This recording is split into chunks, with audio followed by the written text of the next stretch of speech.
রোববার রাত 10টার দিকে জামালপুরের ইসলামপুর পৌরসভার জেলা পরিষদ ডাকবাংলায় খেলনা পিস্তলসহ 2 যুবককে আটক করে উপস্থিত নেতাকর্মীরা। ধর্মমন্ত্রী ফরিদুল হক খান দুলালের সঙ্গে দেখা করার সময় আটক করা হয় এই 2 যুবককে।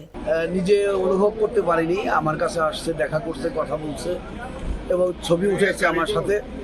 যখন রুম থেকে বের হয়ে গেছে, নিচু হয়ে যখন জুতা পড়তেছিল, তখন একজনে লক্ষ্য করছে যে তার কাছে একটা রিভলভারের মতো দেখা যাচ্ছে। তখন 2 জন ছিল, তারা 2 জনকেই জড়ায় ধরছে আমাদের লোকজন।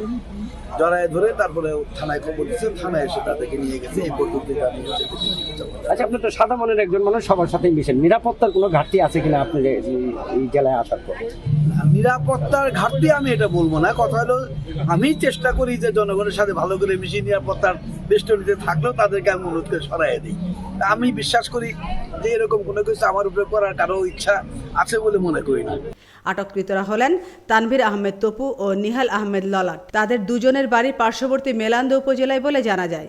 ইসলামপুর থানার ওসি সুমন তালুকদার জানান, অনুমান 10 ঘটিকার দিকে গণপ্রজাতন্ত্রী বাংলাদেশ সরকারের মাননীয় ধর্মমন্ত্রী আলহাজ ফরিদুল হক খান দুলাল মহোদয় ডাকবাংলোতে অবস্থান করাকালীন সময়ে 2 জন ব্যক্তি তারা ওনার সঙ্গে দেখা করেন।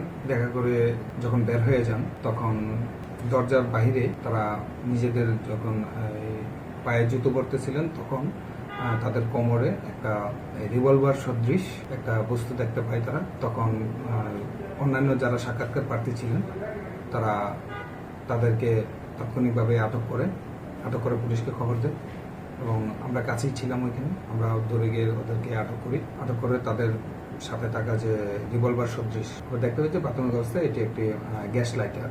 তখন আমরা 2 জনকে আমাদের হেফাজতে নেই, তাদেরকে জিজ্ঞাসাবাদ চলছে এবং জিজ্ঞাসাবাদ শেষে আমরা আইনগত ব্যবস্থা গ্রহণ করব।